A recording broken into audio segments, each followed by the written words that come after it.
یہ جو ہے نا اس کو بھی پرسپیکٹو میں ہمیں رکھنا چاہیے کہ وہ ایک پی ڈی ایم کا پلیٹ فارم بھی ہے جو مریم صاحبہ کو ساتھ چلانا ہے. اب بلاول بھٹو زرداری کی پرائیورٹیز تھوڑی مختلف ہیں. فضل الرحمان صاحب بھی نام نہیں لیتے,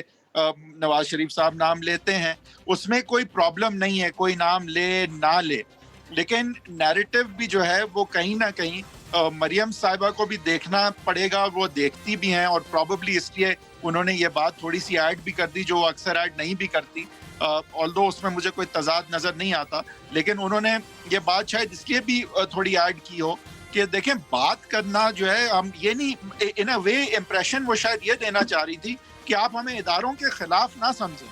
آپ ہمیں ایون کرداروں کے خلاف نہ سمجھتے اگر ان کرداروں کا کردار آئینی ہوتا. یعنی کہ اداروں سے مسئلہ نہیں ہے, جب کردار کچھ ایسا ہو جائے کہ وہ طاقت کا, سیاسی طاقت کا سرچشمہ بننا چاہیں تو وہاں ہمیں اختلاف ہے. ان کا آئی تھنک کہنا کچھ اس قسم کا تھا, اور پھر پی ڈی ایم کے پلیٹ فارم پہ انہیں ساری آراء جو ہیں ان کو لے کے بھی ساتھ چلنا ہے. تو کچھ حد تک مجھے ان کی بات تو اس طرح سمجھ آئی. بہرحال جن لوگوں نے ان کو ان کے ان معاملات کو روندنے کی کوشش کی, ان کو یہ بھی لیکن سمجھنا چاہیے کہ جب ایک انسان نے ایک چیز کوئی کہی ہے تو وہ کل کو اس کی تردید بھی اگر کر رہا ہے یا کلیریفیکیشن دے رہا ہے تو بات ریلی وہاں ختم ہو جاتی ہے. تو میں اس کو آلف برانچ انہیں اچھا دینی ایک ہوتی تو ضروری ہے بی بی سی کو یہ جا تو کے وہ آپ نے دیتے, ان کے پاس کوئی لوگ نہیں ہے جو جا کے آلف برانچ جو ہے وہ دے سکتے ہیں.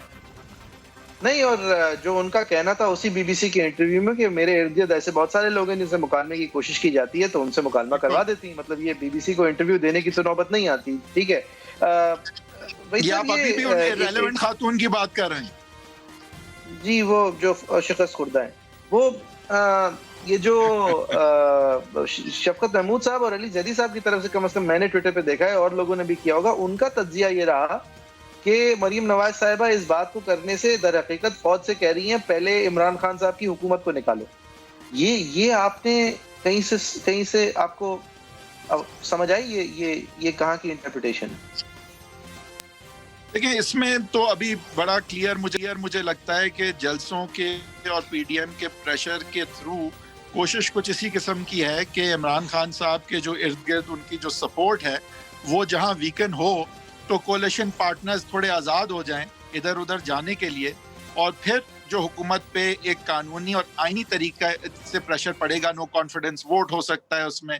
بہت سارے اس طرح کے معاملات ہو سکتے ہیں جو جنرل الیکشن کی طرف لے کے جائیں, تو وہاں جانے کا اس وقت ایم ہے. We are not there yet and we may not get there, but I think aim کچھ اس قسم کا ہے. تو خان صاحب کی حکومت نے اگر جانا ہے تو اس کا طریقہ پھر بھی آئینی ہوگا. انہوں نے کہا, مریم نے یہی کہا کہ طریقہ تو آئینی ہی ہوگا,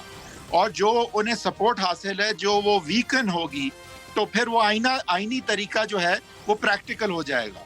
تو لہٰذا صحیح ہے, احتجاج اور ایجیٹیشن سے ہم اس نہج آ سکیں گے کہ آئینی طریقہ ایکچولی ول ورک. صحیح ہے. ویسے وہی صاحب یہ میں شو کی جو پری شو وہ ہمیں فریم سیٹ دکھاتے ہیں کیونکہ کووڈ کی وجہ سے آج کل ہم لوگ ریموٹلی یہ شو کر رہے ہیں, اس میں آپ ذرا کراچی سے کچھ زیادہ ٹھنڈی جگہ پہ نظر آ رہے ہیں, تو میں بس یہ کنفرم کرنا چاہ رہا ہوں آپ شمالی علاقہ جات میں ہیں؟ جی میں ایکچولی چانگلہ گلی میں ہوں, اور ایک میرے دوست ہیں, قریبی دوست, انہوں نے ماشاءاللہ یہاں ایک بہت اچھا سا گھر بنایا. سپریم کورٹ کے کیسز کے لیے 2 دن سے آیا ہوا تھا اسلام آباد, تو لہٰذا آج کا دن انہوں نے کہا کہ اوپر چڑھ کے کچھ ہوا خوری کر لیں, اور باقی موسم انتہائی خوبصورت ہے, اور دا سینری از ایبسلیوٹلی لولی. اور ہمارے ملک صحیح میں اس طرح کی جگہیں ہیں جو میرے خیال سے اس موسم میں خاص کر جس طرح سے انجوائے کی جا سکتی ہیں.